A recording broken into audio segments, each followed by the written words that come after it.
আদ্রিয়ানের প্রশ্ন শুনে সৃষ্টি ভয় পেয়ে যায়। সে ভয় সামান্য শুকনো ঢুক গিলে। আদ্রিয়ান মেঘের ছবি সৃষ্টিকে দেখায়, আর বলে, ছবিতে থাকা মেয়েটাকে সৃষ্টি? ও কি কোনো আত্মীয় হয় আমাদের? আর আমার আলমারিতে ওর ছবি কি করছে? সৃষ্টি এগিয়ে যায় আদ্রিয়ানের কাছে, তার হাতে থাকা মেঘের ছবি সৃষ্টি দেখে। ছবিটা অনেক পুরাতন, স্পষ্ট করে কিছুই বোঝা যাচ্ছে না। মেঘের চেহারার কোনো অংশই বোঝা যাচ্ছে না, শুধু মেঘের দুই চোখ ছাড়া। আর দীর্ঘদিন আলমারিতে ছবি থাকার কারণে প্রায় অনেক অংশ ঝাপসা দেখা যাচ্ছে। আর আদ্রিয়ানের কথা শুনে সৃষ্টি বুঝতে পারে, মেঘের চেহারার অংশ সে দেখতে পায়নি। শুধু সে তার চোখ দেখেছে, আর কিছুই না। সৃষ্টি আদ্রিয়ানকে মেঘের কথা বলে না, কারণ মেঘ আর তার এখন ডিভোর্স হয়ে গেছে। আর মেঘ ও দূরে চলে গেছে, এখন আদ্রিয়ানের মেঘের বিষয়ে না জানাই ভালো। সৃষ্টি মেঘের কথা আড়াল করে, আদ্রিয়ানের প্রশ্নর মিথ্যা জবাব দেয়। ভাইয়া, এই ছবি আমাদের এক দূরের আত্মীয়ের। ছবিটা অনেক দিন আগের, হয়তো তোমার ঘরে তোমার আলমারিতে রেখে দিয়েছে। সৃষ্টির যুক্তিটা আদ্রিয়ানের বিশ্বাস হয়নি। তবে সে ছবিটা নিয়ে বেশি ভাবে না, ছবিটা পাশের টেবিলে রেখে দেয়। তবে আদ্রিয়ান মুগ্ধ হয় ছবির মধ্যে থাকা নারীর অস্পষ্ট আঁখি জোড়ার উপর। আদ্রিয়ানের হৃদয়ের গহীনে এক বাসনা জাগে, এই আগন্তুক নারীকে দেখার জন্য। যার চোখ এত সুন্দর, তার রূপ না জানি কতই সুন্দর হবে। আদ্রিয়ার তার ইচ্ছাকে দমিয়ে রাখে, সে আর ছবির দিকে ফিরে তাকায় না।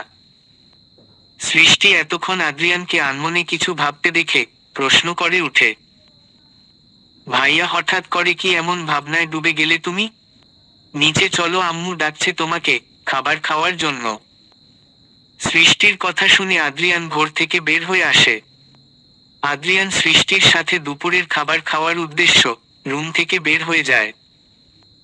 তালুকদার বাড়ির সকল সদস্য এখন দুপুরের খাবার খাওয়ার জন্য টেবিলে বসে আছে। তারা সকলে আদ্রিয়ানের জন্য অপেক্ষা করছে। সিঁড়ি দিয়ে নিচে নেমে আসে আদ্রিয়ার, তার পিছনে রয়েছে সৃষ্টি। আদ্রিয়ান টেবিলে এসে বসে, রুহুল আমিন ও জুনাইদ আগে থেকেই বসেছিল। নীলিমা বেগম আর শার্লিন বেগম রান্না ঘর থেকে সকল খাবার নিয়ে আসেন, টেবিলে সকলের সামনে সকল কিছু সাজিয়ে রাখেন। খাবার টেবিলে প্রায় 20 রকমের রান্না দেখে আদ্রিয়ান অবাক হয়ে বলে, আম্মু, এত খাবার রান্না করেছো কেন? এত খাবার খাওয়া কি সম্ভব? আদ্রিয়ানের কথা শুনে সৃষ্টি বলে উঠে, ভাইয়া, আম্মু তো আরো রান্না করতে চেয়েছিল। তুমি বাড়িতে চলে এসেছো বলে রান্না করেনি। না হলে আজ 100-র বেশি খাবার রান্না করতো আম্মু। সৃষ্টির কথা শুনে শার্লিন বেগম বলে, 7 বছর পর আমার ছেলে বাড়িতে ফিরে এসেছে, ওর জন্য 20 রকম রান্না করব না তো কি করব? আমেরিকায় থেকে ওইসব ইংরেজদের খাবার খেয়ে দেখ কত শুকিয়ে গেছে। যতদিন বাংলাদেশে থাকবে, আমার ছেলের জন্য আমি 20 পদই রান্না করব। বোন আর মায়ের ঝগড়া দেখে আদ্রিয়ান হাসে। বিদেশে থাকতে সে এই ছোট ছোট ঝগড়া আর খুনসুটি ভীষণ মিস করেছে। আদ্রিয়ান আর কথা বাড়ায় না, সে খাবার খাওয়া শুরু করে দেয়। জামান সাহেব এখন বাড়ি ফিরেন নাই, তাই তাদের সাথে একসাথে বলে দুপুরের খাওয়া দাওয়া করতে পারেননি। অন্যদিকে মেঘ তার ফ্ল্যাটে যায়। 4 তলায় 2টা ফ্ল্যাট রয়েছে, একটা ভাড়া দেওয়া, আর অন্যটায় থাকে মেঘ।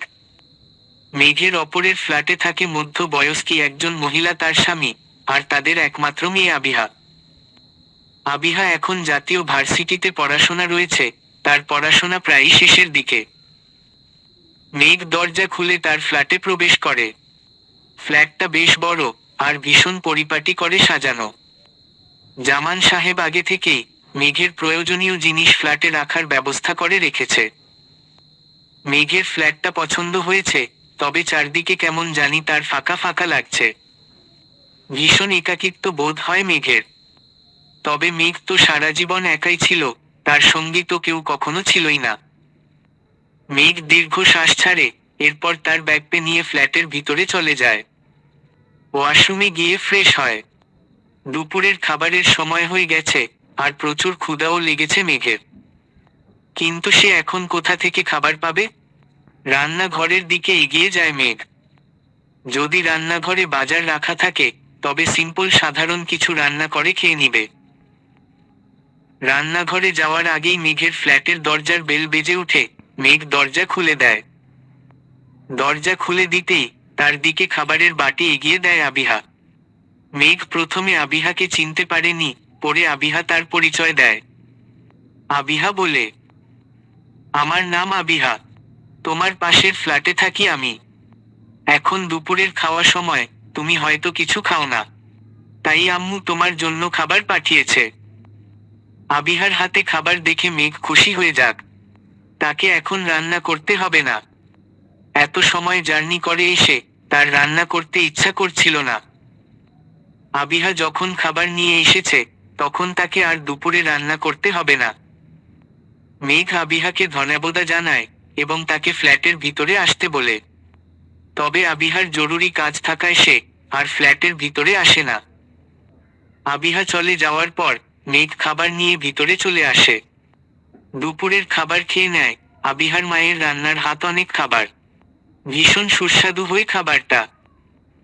সময় রাত সকাল 9টা। রাত প্রায় 9টার সময় জামান সাহেব বাড়িতে ফিরে আসেন। এরপর ফ্রেশ হয়ে রাতের খাবার খান। জামান সাহেব যখন খাওয়া দাওয়া শেষ করে ড্রয়িং রুমে বসে আছেন। শার্লিন বেগমের কাছ থেকে আদ্রিয়ানের বাড়ি ফিরার কথা শুনেছেন, তবে উনি রুমে গিয়ে আদ্রিয়ানের সাথে দেখা করেননি। জামান সাহেবের বাড়ি ফিরার কথা শুনে আদ্রিয়ান নিজ রুম থেকে বের হয়ে সিঁড়ি দিয়ে নিচে নেমে আসে। ড্রয়িং রুমে জামান সাহেবকে দেখে আদ্র তার পাশে গিয়ে বসে। আদ্রিয়ান বলে, কেমন আছেন আব্বু? আদ্রিয়ানের প্রশ্ন শুনে জামান সাহেব ছোট করে উত্তর দেয়, ভালো। দেশে কতদিন থাকার পরিকল্পনা আছে তোমার? দেশে খুব বেশি দিন থাকবো না, মাত্র পিএইচডি করলাম, এখনো হাসপাতালে জয়েন করা হয়নি। সামনের সপ্তাহে আমার জয়েনিং, 1 সপ্তাহের মধ্যেই আবার আমেরিকায় ফিরে যেতে হবে আমার। আদ্রিয়ানের কথা জামান সাহেব শান্ত হয়ে শুনেন, এরপর বলেন, সারা জীবন কি আমেরিকায় থাকার পরিকল্পনা করে রেখেছ নাকি? আদ্রিয়ান উত্তর দেয়, না, সারা জীবন না, তবে যতদিন না কেরিয়ার সেট হচ্ছে ততদিন আমেরিকায় থাকতে হবে। জামান সাহেব বসা থেকে উঠে দাঁড়িয়ে যান, এরপর রুমের যাওয়ার দিকে পা বাড়ায়। জামান সাহেব বললেন, আদ্রিয়ান, জীবন তোমার, কেরিয়ারও তোমার, তুমি যা সিদ্ধান্তে নিবে তাই হবে, আমি আর কি বলবো। জামান সাহেব চলে যান। আদ্রিয়ান কিছু সময় ড্রয়িং রুমে শান্ত হয়ে বসে থাকে। জামান সাহেবের এমন ব্যবহারের কারণ সে জানে, তবে কিছু বলে না। আদ্রিয়ান কিছু সময় পর তার রুমে ফিরে আসে। রাত প্রায় সকাল 10টা। তালুকদার বাড়ির সকলে এখন আদ্রিয়ানের রুমের ভিতরে, কারণ আমেরিকা থেকে নিয়ে আসা সকল গিফট পরিবারের সকলে দিচ্ছে আদ্রিয়ান। জুনাইদা, সৃষ্টি, শার্লিন বেগম, রুহুল আমিন, নীলিমা সকলে তাদের গিফট পেয়ে খুশি। তখনই আদ্রিয়ানের রুমে প্রবেশ করে জামান সাহেব। জামান সাহেবকে দেখে আদ্রিয়ান বলে, আব্বু তুমি? জামান সাহেব বাড়ির সকলের দিকে তাকায়, এরপর আদ্রিয়ানের রুমের ভিতরে প্রবেশ করে। জামান সাহেব গম্ভীর গলায় বলে, তোমার সাথে জরুরি কিছু কথা আছে আমার আদ্রিয়ান। জামান সাহেবের সাথে আদ্রিয়ানের প্রায় 1 ঘন্টা আগেই দেখা হয়েছে। তখন জামান সাহেব তাকে কিছুই বলেনি, হঠাৎ করে 1 ঘন্টার মধ্যে হয়ে গেল।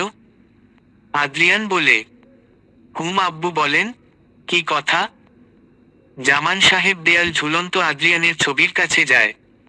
ছবির নিচের টেবিলের ডয়ারে ডিভোর্স পেপার রাখা, যেখানে মেঘের সাইন করা। জামান সাহেব ড্রয়ার থেকে ডিভোর্স পেপার বাহির করেন। জামান সাহেবের হাতে থাকা কাগজটা যে ডিভোর্স পেপার, তা শার্লিন বেগম জানে। শার্লিন বেগম চান না আদ্র আর মেঘের ডিভোর্স হোক, বিয়েটা কোনো ছেলে খেলা বা মজা নয়।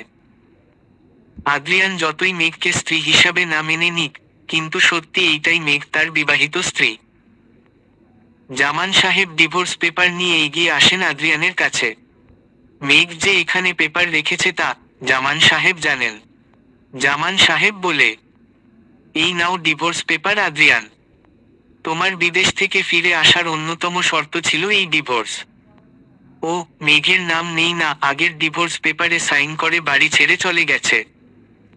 এখন তুমিও সাইন করে এই বিয়ের থেকে নিজেকে মুক্ত করে নাও।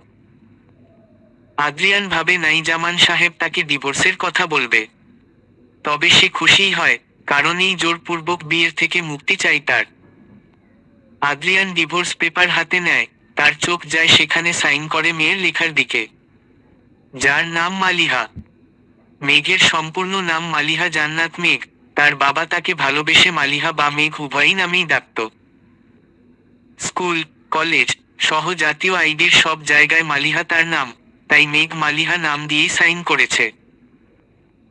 আদ্রিয়ান নামটার দিকে তাকিয়ে মনে মনে ভাবে যে তার যার সাথে বিয়ে হয়েছিল তার নাম মালিহা।